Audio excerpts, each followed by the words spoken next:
On arrive à 80, je lance. Je ne peux pas, je ne vous gère pas. Oui, vous voulez me flatter, ne me flattez pas en commentaire. Tapoter, on arrive à 80, la seule continue. Voilà, tapoter. Mais il faut sécuriser le compte. Tapoter. Dès qu'elle finit son histoire là, vous allez m'aider. Envoyez-moi la connexion pour que demain je partage toute l'histoire là. Pour ceux qui n'ont pas, qui veulent écouter l'histoire, vous allez m'envoyer la connexion pour que je partage. Voilà. Là, elle ne doit rien oublier. Moi, ma maman est là, je vais la rappeler. Laissez ça. Tapoter. Yeah. Yo, les gars. Mais les gens sont vous êtes fous. Hein. Vous connaissez faire le schéma. Hein. Tapoter. Yeah. Elle ne peut pas oublier. Quelqu'un ne peut pas oublier son histoire. Jamais. Non, tes doigts vont que faire mal de son corps. On souffre. Tapote comme ça là. Pour ceux qui ne connaissent pas ce qu'il veut dire tapoter, tu taposes ton écran. Tu taposes ton écran. Tu taposes ton écran. Tu tapotes, tu tapotes, tu tapotes, tu tapotes. Voilà. Ok, maman, c'est bon. Ils sont arrivés à 180. Maman continue. Donc, comme je disais, je demande mon coxeur m'avait déjà dit que le monsieur a dit le lendemain on devait partir. Le lendemain arrive, on ne part pas. Le dimanche là fait partie Sanga. Je lui demande que on devait aussi partir aujourd'hui. Qu'est-ce qui se passe? Il dit que non, mais la personne qui devait vous amener, le guide a dit que le jour là passe. Le deuxième jour, le jour suivant, il ne lance pas toujours. Il m'appelle dans sa cam. Je dis que ça là, ça a commencé depuis quand? Il me dit non, tu sais, je demande où est Tanga. Il me dit que non, Sanga a voyagé. Par contre, son Chingang m'avait déjà dit que il a lancé Sanga, mais pourquoi il n'était pas lancé? Il dit que quand tu me demandes, moi, il dit ne pas lui dire que je t'ai dit. J'ai seulement dit comme ça, ne lui dis pas. Je lui demande donc où est Tanga? Il dit non, Sanga a voyagé, elle arrive, elle va faire 2 jours là, 1 semaine là-bas, 2 jours, 1 semaine, elle va revenir. Mais en que temps, lui, Meyamo, on fait comment? Il dit on fait comment? Non, lui me propose de rester avec lui, et après il va payer mon beaux-arts. Il passe le temps avec lui, je reste avec lui 6 mois après, il va me donner, c'est lui qui paye mon beaux-arts et tout. Tu lui demandes, mais tu es malade dans ta tête? On t'a dit que je suis venu chercher l'argent en route. On t'a pas payé mon voyage pour là-bas. Il me dit non, c'est rien, je laisse, les trucs là sont pas pressés, il faut prendre le temps, si je reste avec lui ici, il va me donner temps, il va faire temps.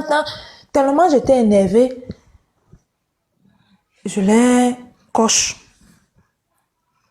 Sérieusement coche, je commençais à parler fort. C'est là où la femme, sa compatriote est venue me calmer, que non, il faut te calmer, c'est bon. Moi-même, c'est ce que j'attendais. Je croyais que tu allais tomber dans son piège. C'est là où je colle mon coxeur. J'explique à mon coxeur l'appelle, il dit que mais ça ne va pas. L'Angala a payé son voyage. Hein? Quand tu parles déjà, est-ce qu'elle est comme là-bas pour le mariage?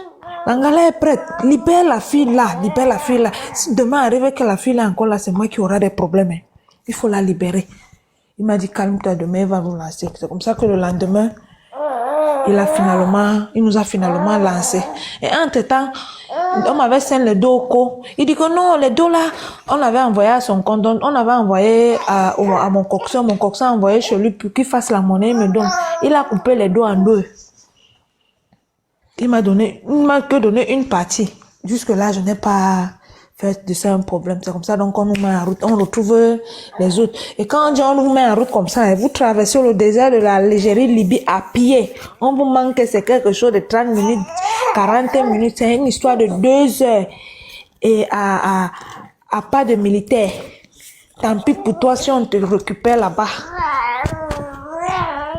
Et non seulement, il n'y a pas que on te récupère simplement comme ça là. La chance que j'avais eue, c'est que le petit là était avec moi.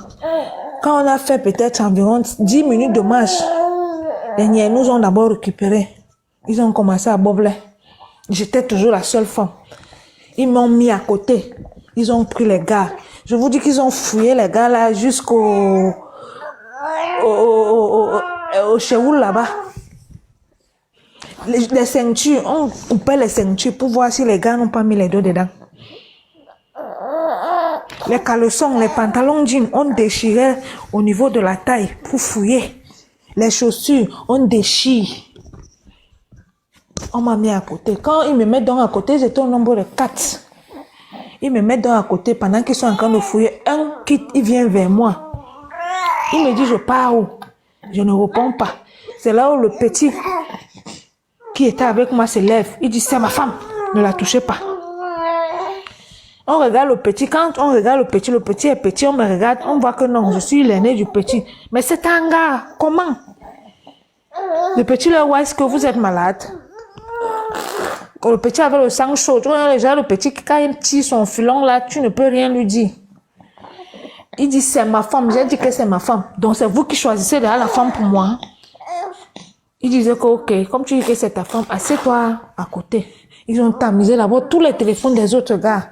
Un gars est venu lancer son téléphone devant moi. Je ne peux pas prendre. Je ne peux pas sauver son téléphone. L'un des avait vu, si je sauvais son téléphone, si je prenais son téléphone, ça allait être pour nous. Quand il a lancé le téléphone, j'ai vu, je n'ai pas pris. Celui qui avait vu aussi est resté tranquille pour voir comment j'allais réagir. Après, il est venu tirer le téléphone. Il nous a regardé comme ça. Il a parlé en arabe. Comme c'est le petit, lui, il avait dans un milon là-bas en Algérie. Il avait même fait le gata là-bas. Donc, il connaissait un peu leur système. Donc, c'est comme ça qu'on nous a laissé là. On est parti. On a tapé 2 heures de marche. On est arrivé maintenant au niveau de la frontière de... On est arrivé à la frontière de la Libye.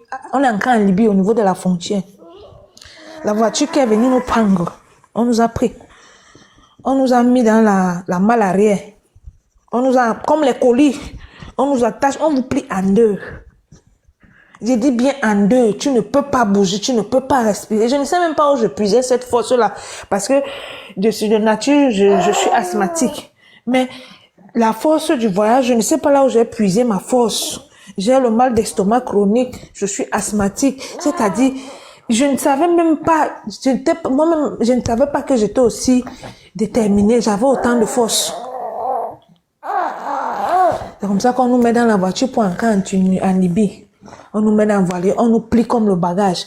On sort d'une voiture à une autre. La dernière voiture qu'on a alors pris, c'est là où on allait mourir. Le monsieur, lui, ne nous a pas mis à la malle arrière, il nous a mis sur les sièges passagers arrière, mais on devait se plier en 2, rester derrière les fauteuils de manière à ce que quand tu es devant la voiture, tu ne vois pas qu'il y a des passagers.